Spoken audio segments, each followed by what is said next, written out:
अस्सलाम वालेकुम। आज के इस वीडियो लेक्चर में हम टाइप्स ऑफ फ्रेजेस के बारे में बात करेंगे। इस लेक्चर को मैंने तीन पार्ट्स में डिवाइड किया है। पहले हम इंपॉर्टेंट फ्रेजेस के बारे में बात करेंगे और पार्ट थर्ड जो होगा वीडियो का उसमें हम जो है एक्सरसाइज एक रखी हुई है ताकि आइडेंटिफिकेशन जो होती है किसी भी फ्रेज को किसी भी जुमले में आइडेंटिफाई करने का जो प्रोसेस होता है उसके बारे में बात कर सकें। तो अपने लेक्चर का आगाज करते हैं। फ्रेजेस क्या होती हैं? फ्रेजेस जो हैं ग्रुप ऑफ वर्ड्स को कहा जाता है। एक ऐसा ग्रुप ऑफ वर्ड जो कि मानी तो दे मगर कंप्लीट अंडरस्टैंडिंग ना दे। तो कंप्लीट अंडरस्टैंडिंग देने के लिए उसको एक क्लॉज की ज़रूरत है। तो तमाम जो मुस्तनद डिक्शनरीज हैं, ऑक्सफोर्ड डिक्शनरी, कॉलिंस डिक्शनरी, फिर इसके अलावा वेबस्टर डिक्शनरी, उन तमाम के मुताबिक फ्रेज जो है एक ग्रुप ऑफ वर्ड्स है दैट में signify meaning but for complete understanding you will need a clause. तो आपके सामने मैं दो वर्ड्स रख रहा हूँ, दो एग्जाम्पल्स रख रहा हूँ। ये देखिए आप, बेड ऑफ रोजेस और पर्ल इन ओशन। मानी तो आपको दे रहे हैं ये, लेकिन इसकी अंडरस्टैंडिंग आपको उसी वक्त होगी जब ये जुमले में इस्तेमाल होंगे। फ्रेजेस छोटे बड़े हो सकते हैं, उनकी फिर सब डिवीजन की जाती है ताकि उसको आइडेंटिफाई किया जा सके। मिसाल के तौर पर आफ्टर लंच, ये आपके सामने एक फ्रेज है। ठीक है, इसके सामने एक लंबी फ्रेज आपके सामने देख सकते हैं। After slithering down the stairs and across the road to scare nearly to death Mrs Philpot busy pruning her rose bushes। अब ये एक पूरी की पूरी फ्रेज है ये, ठीक हो गया।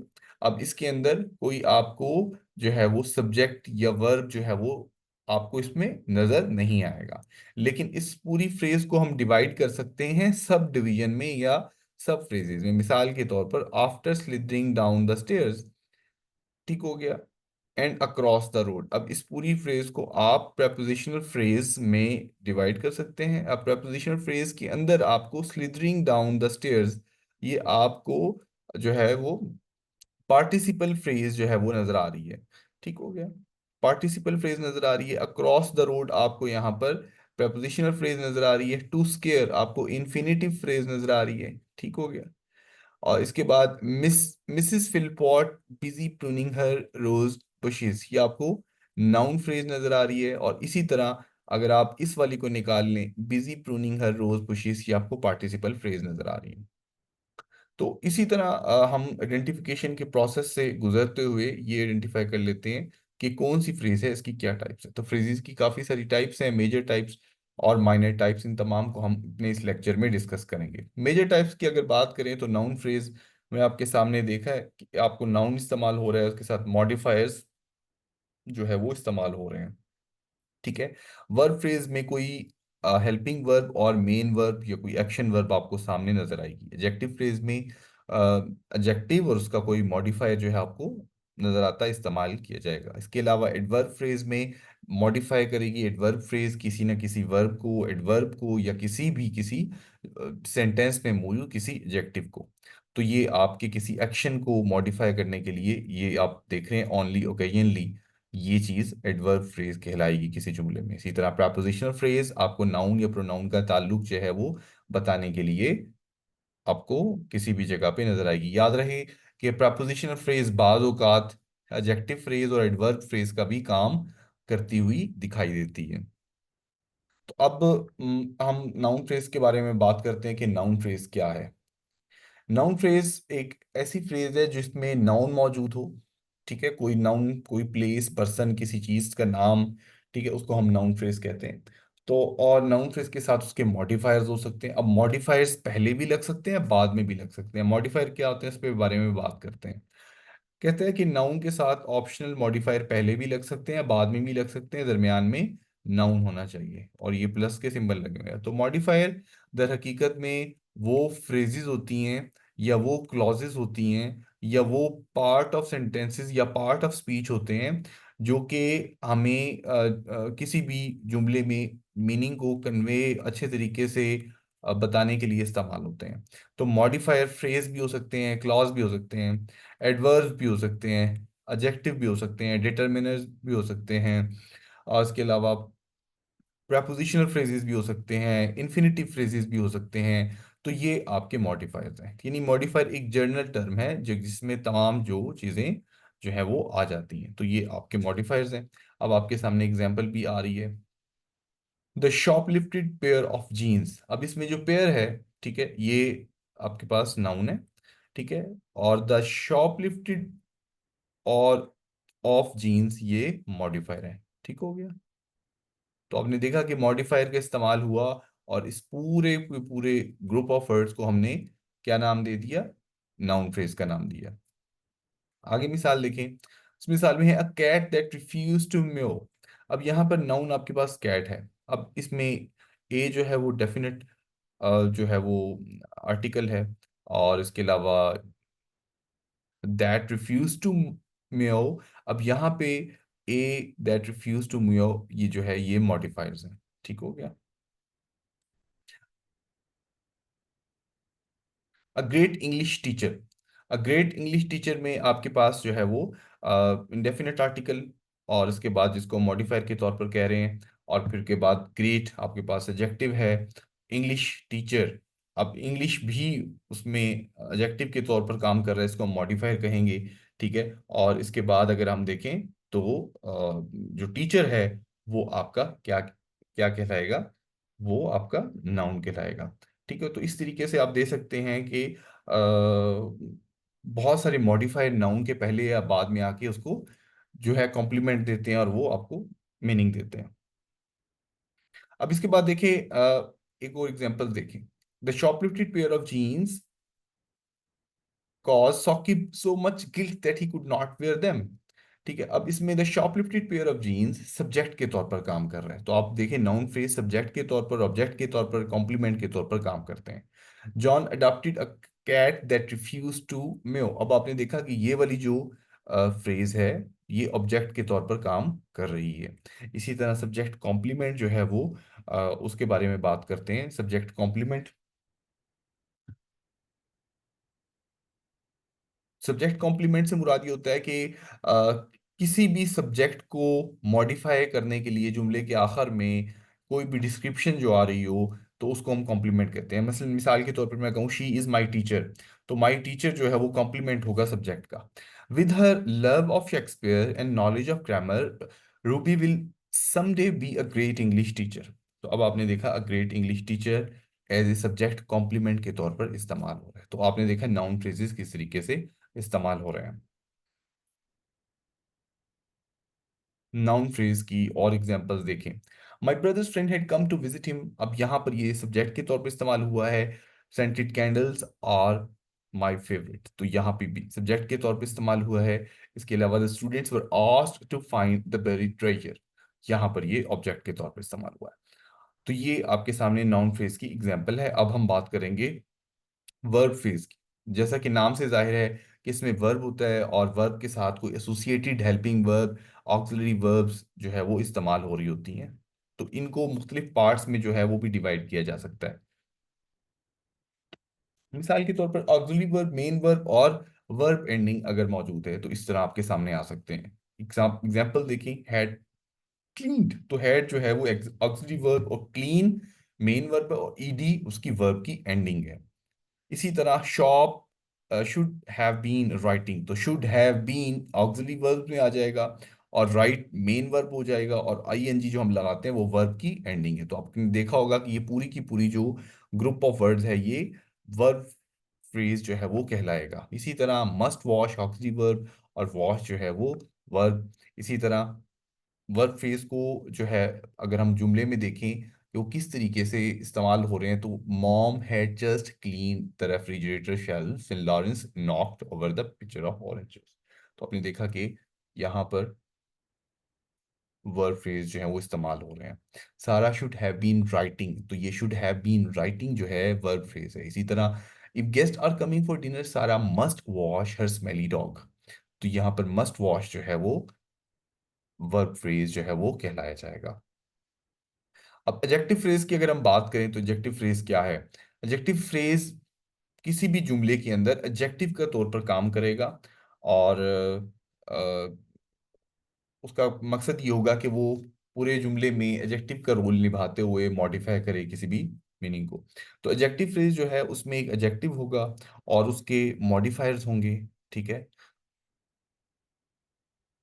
ठीक है, अब मॉडिफायर जो हैं वो एडवर्ब्स भी हो सकते हैं, वो प्रपोजिशनल फ्रेजेस भी हो सकते हैं। ठीक हो गया। तो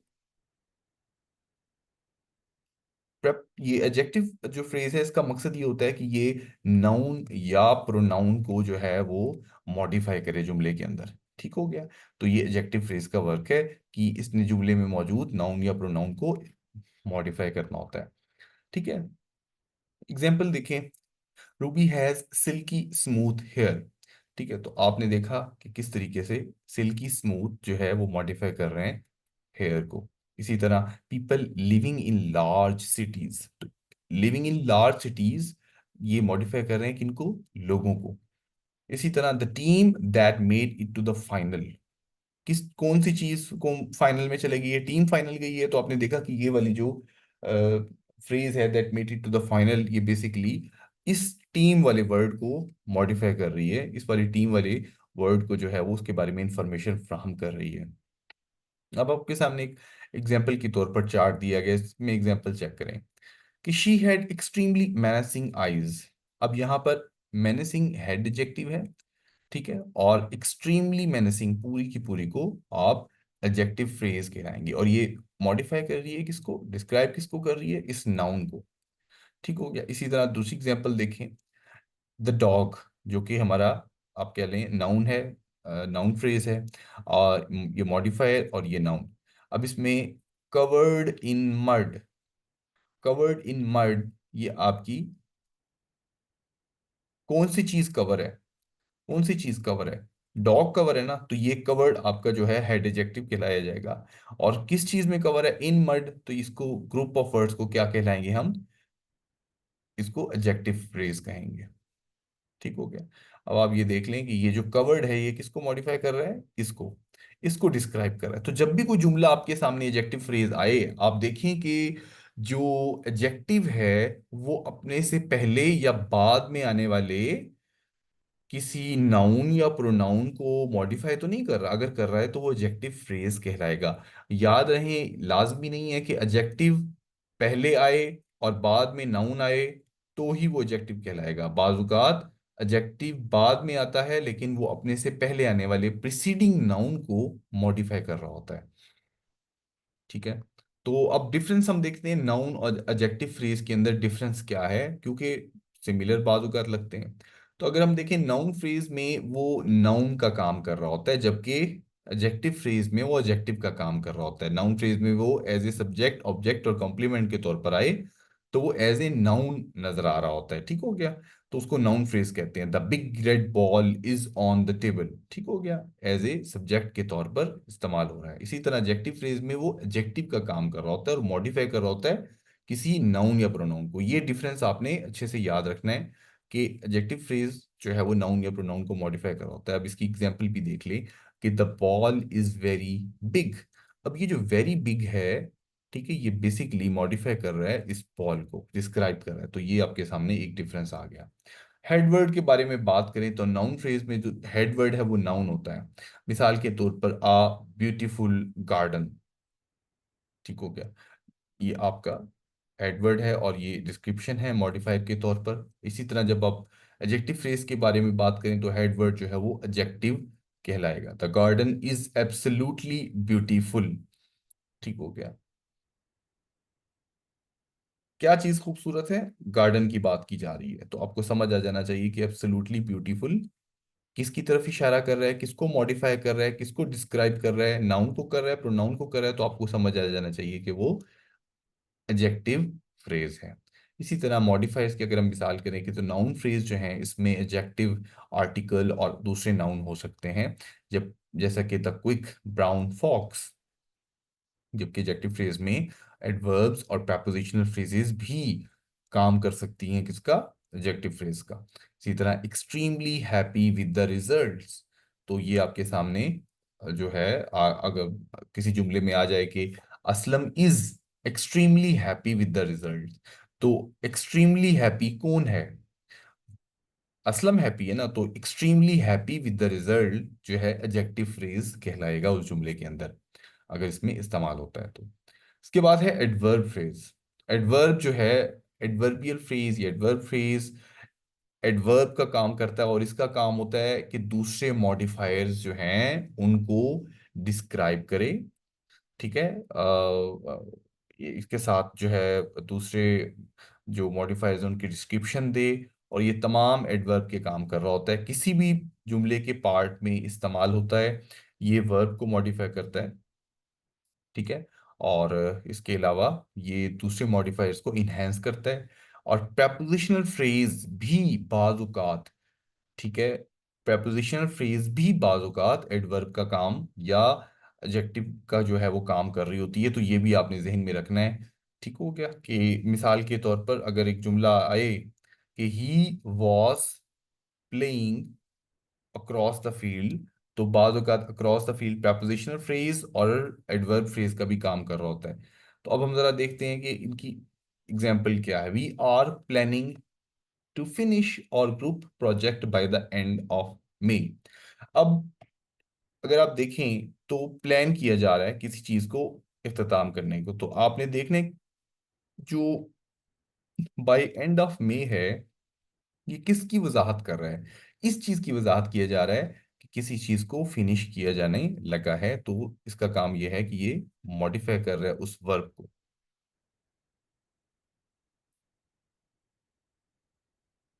letter this evening my cousins and I have plan to go to park.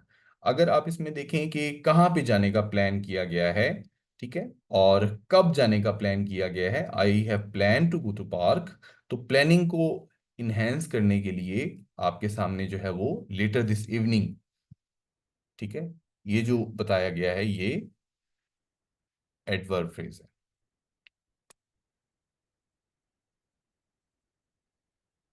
इसके बाद अगर हम मजीद देखें, they saw some abandoned puppies at the corner of the city street. अच्छा, अगर आप देखें, दे सा क्या देखा? Abandoned puppies. और कहाँ देखे?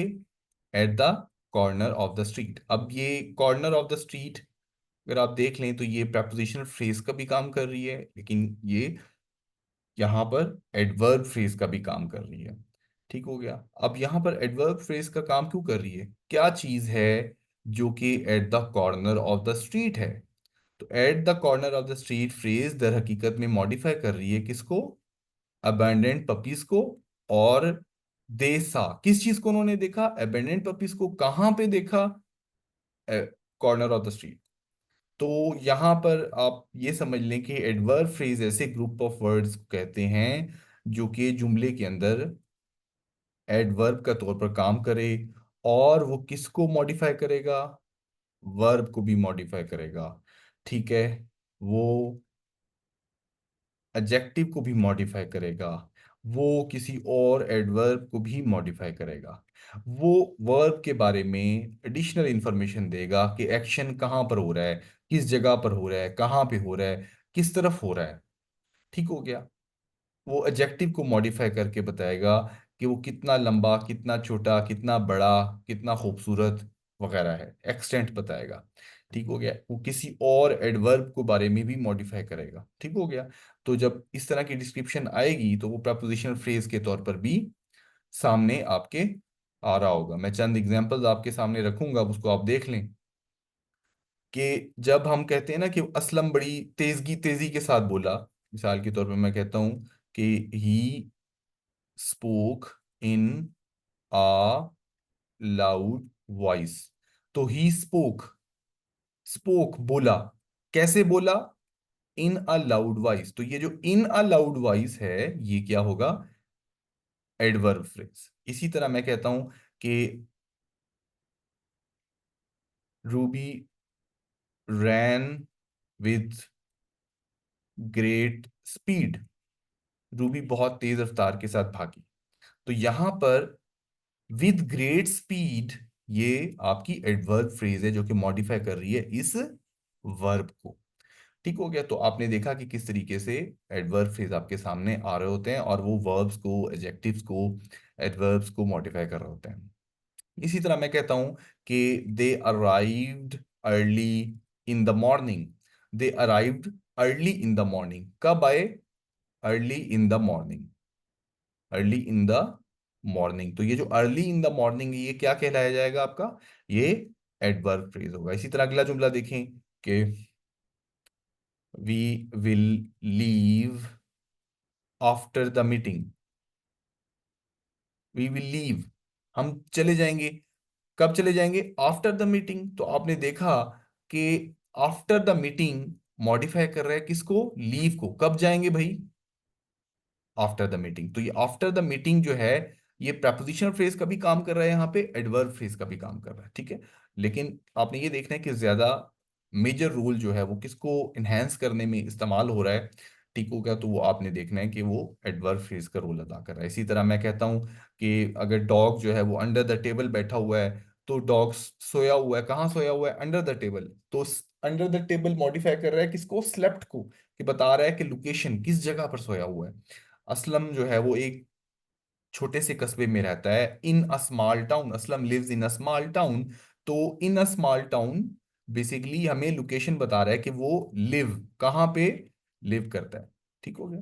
She lives in a small town, तो लिव्स को मॉडिफाई कर रहा है। इसी तरह अगर हमें आइडेंटिफिकेशन करनी है वाई, कि असलम ने माफी मांग ली, तो हम कहेंगे he apologised because of his mistake. क्यों माफी मांगी? ही अपोलोजाइज्ड को मॉडिफाई करने के लिए बिकॉज ऑफ हिज मिस्टेक। ये मॉडिफाई किसको कर रहा है? अपोलोजाइज्ड को। इसी तरह उन्होंने जल्दी चले गए ताकि ट्रैफिक में ना फंसे। They left early to avoid the traffic. तो they left early to avoid the traffic. अब टू अवॉइड द ट्रैफिक में ये to avoid the traffic infinitive phrase के तौर पर भी काम कर रहा है, और मॉडिफाई कर रहा है इस चीज को कि वो क्यों लेफ्ट गए, जल्दी छोड़ के चले गए, ताकि उनको ट्रैफिक से वो अवॉइड कर सके। इसी तरह हम एक्सटेंट भी बताते हैं कि कौन कितना थका हुआ है, कौन कितना अच्छा लग रहा है। तो एडवर्ब फ्रेज बेसिकली हमें एक्शन के बारे में पूरी डिस्क्रिप्शन फराहम करती है कि कोई एक्शन कैसे हुआ, कब हुआ, किस वक्त हुआ, कहाँ हो रहा है, किधर हो सकता है। वो हमें मौत की जुमले में मौजूद किसी और एडजेक्टिव के बारे में भी डिस्क्रिप्शन फराहम करती है, ठीक है। और ये हमें एडिशनल इंफॉर्मेशन फराहम करती है कि कोई चीज़ कब, किधर, कहाँ, किस तरह से हो रही है। ये वर्ब को भी मॉडिफाई करती है, किसी एडजेक्टिव को भी, और किसी दूसरे एडवर्ब को भी मॉडिफाई करती है। आपके सामने जो है वो लास्ट एग्जांपल आपके सामने रख रहा हूँ। इसको अगर आप देखें कि किस तरीके से उसको आप समझ सकते हैं, ये देखें आप। During the week I walk to the village. अब आप कब जाते हैं? During the week I walk. तो ये ड्यूरिंग द वीक मॉडिफाई कर रहा है वॉक को। Put the dog food right here, ठीक है। तो ये जो राइट हेयर है, ये मॉडिफाई कर रहा है इस वर्ब को। Mister Tucker thought the class went surprisingly well. तो सरप्राइजिंगली वेल बेसिकली जो है वो मॉडिफाई कर रहा है इस थॉट को, ठीक हो गया, कि कैसे उन्होंने सोचा कि वो क्लास कैसी गई। तो सरप्राइजिंगली वेल, यहाँ पर आपको नजर आ रहा है कि एडवर्ब मॉडिफाई कर रहा है वेल को, ठीक हो गया। तो यहाँ पर ये एडवर्ब जो है वो फ्रेज काम कर रही है। इसी तरह आपके सामने एडवर्ब और एडवर्बियल फ्रेजेस की डिफरेंस भी आ चुका है। आई रीड क्वाइटली में सिंपल एडवर्ब एक वर्ब को मॉडिफाई कर रहा है, वेयर, व्हेन वगैरह। लेकिन एडवर्बियल फ्रेजेस में कहा होगा I read in silence, I read in the library, I am reading at the moment. तो ये आपके सामने एडवर्बियल फ्रेजेस आ रहे हैं। तो आप इनकी जब प्रैक्टिस करेंगे, इनको समझेंगे, तो आप क्लियरली डिस्टिंग्विश कर लेंगे क्या एडवर्ब है और क्या एडवर्ब फ्रेजेस हैं। नेक्स्ट हमारा लेक्चर जो है वो टाइप ऑफ फ्रेजेस में प्रपोजिशनल, इन्फिनेटिव और पार्टिसिपल फ्रेजेस के बारे में होगा। तब तक के लिए आप इस वीडियो को रिवाइज करके देख सकते हैं, या फिर नेक्स्ट जो वीडियो है उसमें आप नेक्स्ट कंटेंट को जो है वो देख सकते हैं। शुक्रिया।